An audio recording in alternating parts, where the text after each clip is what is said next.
All right, what's up, How's it going? I'm so excited to be here. Wow, I normally make it out in January. I come out with my small crew from New York City. We bring a group of about 8 athletes, all different disabilities out. But I've never skied in March, and I'm remedying that very, very big mistake this weekend. So if you see me out there, feel free to heckle, throw some things, make it interesting. I won't see you coming, so it'll be great. I'm especially excited to be here today to talk to you all a little bit about how it really feels like to be a blind skier shooting down the mountain at who knows what. And one of my earliest memories actually here at TASP was about 5 years ago. My first time out here was January of 2021. And my first memory was actually standing outside of the TASP office on the snow, feeling all of my ski gear, because unfortunately, a lot of people with disabilities, people who are blind like myself, we didn't have the awareness and the access to adaptive sports growing up. I actually found out that blind people could run only about 8 years ago. Forget about epic things like skiing and snowboarding. And so I actually thought that skis looked like tennis rackets that you somehow strapped onto your boots that I don't know how they slide, because tennis rackets don't slide. But yeah, that's kind of what I thought. And my 2 blind roommates, Andrew and Simon, who I'll talk about here in a little bit, they thought kind of similar. They thought it was like the lunchroom trays at cafeteria, stuff like that. So step 1, right, we're really starting at the basics. I felt the ski from tip to tip. I'm like, wow, this is nothing like a tennis racket. It's actually wood and it's long, looks like a popsicle stick. And so that's the bar that we set, right? Day 1 of skiing at TASP. And after a couple days, I then graduated to having, from my guides yelling directions at me, skiing next to me, behind me, all around me, sometimes in front of me, because I'd go in weird places that they didn't tell me to go.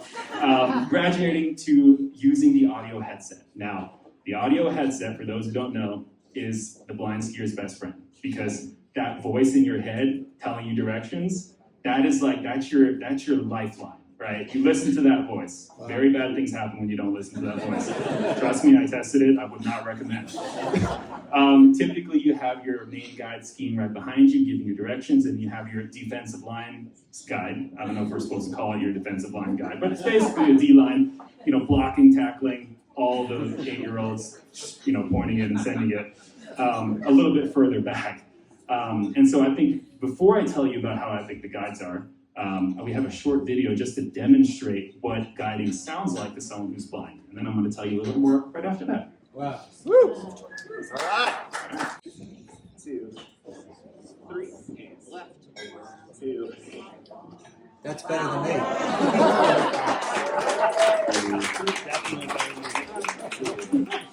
3 He's and good. right. It's a little loud. 2, 3 and left. 2. So if you're skiing full days, about 6 hours a day for days on end, you start to dream about your guide's voice. Just in your head telling you to and right, and you roll over in your bed to the right, and they tell you to left, and you roll over the bed to the left. It becomes this thing that just is ingrained in your head. And you become really in tune with your guide's voice, right? The slight hint of tension, and you're like, uh-oh, what am I doing? Like, what's about to happen? So that's guides. And guides, not only are they amazing skiers in their own right? Because they have to ski themselves, clearly, because they're guiding behind. they're skiing behind me. But they have to be communicators, they have to be problem solvers, and sometimes even therapists. So communicators, because you're basically verbally describing everything that you would see, right? So it's calling out everything. Changes in the powder, like obviously drop-offs, little changes in grade and direction and wind sometimes, because sometimes if I'm going 2 miles an hour, but the wind is really strong in front of me, I feel like I'm going like 40 miles an hour, so I'm in like full tuck, I'm looking really good, and then I put a pole down, I'm like, oh, we're barely, okay, this is embarrassing. Anyway, no one saw that. So they have to be expert communicators, problem solvers, because I don't know if you're old enough to have played Tetris on flip phones, but blind skiing, guiding is kind of like playing Tetris, where you're trying to fit a blind skier-sized or shaped object through all the different slots on the run. If you think about it, it makes sense. If you're guiding me, it's a very large blind skier-shaped object that you're trying to fit through all the slots. And so that takes a lot of focus. And then therapists, right? Like for me, the way I can tell what's in front of me is I listen to the echoes, I hear the wind, I feel all the different things that there is to feel. And sometimes when I'm at the top of something that may or may not be hundreds of feet of a drop off, but in reality is probably like 3 feet, I got to be talked off the ledge, literally, right, to like go so that we're not late for lunch. So there's also a bit of therapy that gets involved with this. So all that being said, none of this obviously would be possible without guides. And I got to, I'm skiing this weekend, so I really got to pump up the guides. So. And that brings me to something I realized this past January when I was out here with my crew. And it's that the 3 things that really make for a successful blind skier. One is the trust in the guide, right? We have the relationship, we know TASP, we know the TASP trains guides, so that's covered. 2, having the actual skill to do what the guide tells you to do, right? Like, I need to be able to stop when my guide tells me to stop, because that's smart, and I should do that. And then the 3rd part is actually deciding to put those 2 together and having the courage and the guts and the confidence to decide, okay, I am going to send it off this thing, even though I don't see what's in front of me, so it could be a big cliff, and I'm just taking someone's word for it that it's not. And I do it in a different way. My 2 blind roommates who also ski out at TASP do it a different way, Andrew and Simon. So I'm going to tell you a little bit about Andrew and Simon. We missed them. Yeah, we would definitely. Bring them next year. I will bring them for sure next year. Last year, our goal for the whole group was to get good enough at skiing to eat at Garanos, because that's fun, right? Like, food is an incentive that we all can understand, because food is awesome. Yeah, food, exactly. I'm happy to say that they all succeeded with flying colors. We all ate at Garanos last year. And so this year, great chili, by the way. This year, we raised the bar, because why not, right? So I was like, all right, Andrew and Simon, if you want to eat dinner tonight, you have to ski a blue. And so, out of fear, they skied a blue, and they both skied butterfly. But they did it very impressive. They both did it, though, in very different ways. So first, and clearly, I love heckling them, because I've known them for 15 years, and I love them like brothers, so I gotta heckle them. And so I'm like, all right, we have to catch them, like, in the moment, so that I can, yell things at them.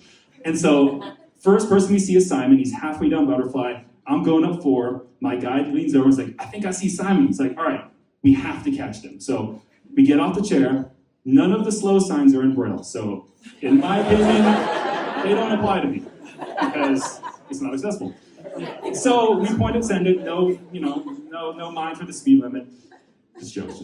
No mind for the speed limit. And we catch up with Simon. And this is actually where I was running the story by Simon last week, and he corrected me because I was wrong about something. So I'm going to tell you what I was going to say, and then I'm going to tell you what he actually said. What I was going to say is he was approaching it in a very calculated way, right? He would take 1 turn at a time, stop, reset, kind of, because if you have no sight, all those turns, especially if you're taking full turns, it could really mess up your balance. It'll disorientate you, because you don't see which way down is and which way, flat and all that stuff, especially if you're on a slope. And so he would pause each turn, stop, reset, think about it, do the next turn, reset, do the whole thing over again. And he's like, well, actually, no. I did a turn, I fell, and then I got up and I reset, and I did another turn and I fell, and I reset, and then another turn and fell. So suffice it to say, I was going to paint him in a much more majestic image, but he corrected me and he wanted me to tell the truth, so that was the truth. But the point is, he got down, right? Like, very much in fear, he got down. On the other hand, Andrew, my other roommate, a little less cautious, a little more, send it and see what happens kind of vibe, which I can dig. I like that. We caught him at the top of Lower Misty. He was feeling really confident, and so my guide and I are at the top, Rachel there, and she's describing to me what she sees. She's like, okay, he's making good turns, like he's looking really good. Oh, he has a really wide stance. Oh, and he catches an edge, and he flips over. Now, mindfully, like, hysterically laughing the entire time, flips over and yard sells everything, just strewn across the bottom of Lower Misty. But point being, they both approached the skill and the guiding in completely different ways, right? They both harnessed the confidence that they got by tackling the obstacles presented to them by the mountain and approached it in completely different ways, but got the same thing out of it. And that's one of the amazing things about TASP. Now, on the flip side, snowshoeing, I don't know if you all know, snowshoeing is a thing. I didn't realize it's a thing that people do until I started coming out with the TASP. And we originally started doing snowshoeing just as a way, honestly, to break up the ski week, right? To give people a little break, give them a rest in between ski days. But surprisingly, it has turned into something that people really, really look forward to because of the thing I mentioned before, where if you have a disability and you grow up with that disability, you don't always have the ability, the access, or even the permission from your parents or people around you to do things that everyday kids might find completely normal. Perfect example, one of my brothers, Adam, who had the show here back in January, he threw a snowball at me. I took offense at that. I called that blind on blind violence. And so I grabbed him and shoved him into a snowbank. He took me with him. And next thing you know, there's two blind guys on the side of the thing, just completely fighting and wrestling in this massive pile of snow. The third athlete jumped in with us. And our guys looked on with very much surprise and like, uh-oh, what do we do? Because I don't think TASP training covers what happens when three blind people are wrestling each other in the side of the run. The point being, that is a perfectly normal activity that kids might do, but if you grow up with a disability, you might be a grown human being. You may never have done that in your life because you never had the ability to do that or the permission to do that. And so something as simple as throwing a snowball as a blind person at another blind person, which takes a lot of aim and focus, by the way, so yeah, a lot of skill. That is something that's truly special. And so to bring it back all to TASP, that is the amazing thing about TASP, right? We love coming back to TASP every single year. It's our home away from New York because we have the epic Instagram shots, which is why I'm here. We have the epic, reels and the cool jumps and the skiing of the blacks and all this stuff. But it's the throwing the snowball at your friend. It's the overcoming the small little obstacles that grow into big things that now me as someone who's blind, my roommates, our other athletes that we bring out, they can then bring that back to the home with them, and it impacts their professional life, it impacts their personal life, their friendships, their relationships. It literally seeps into every part of their lives, and that's why TASP is so special. Woo! So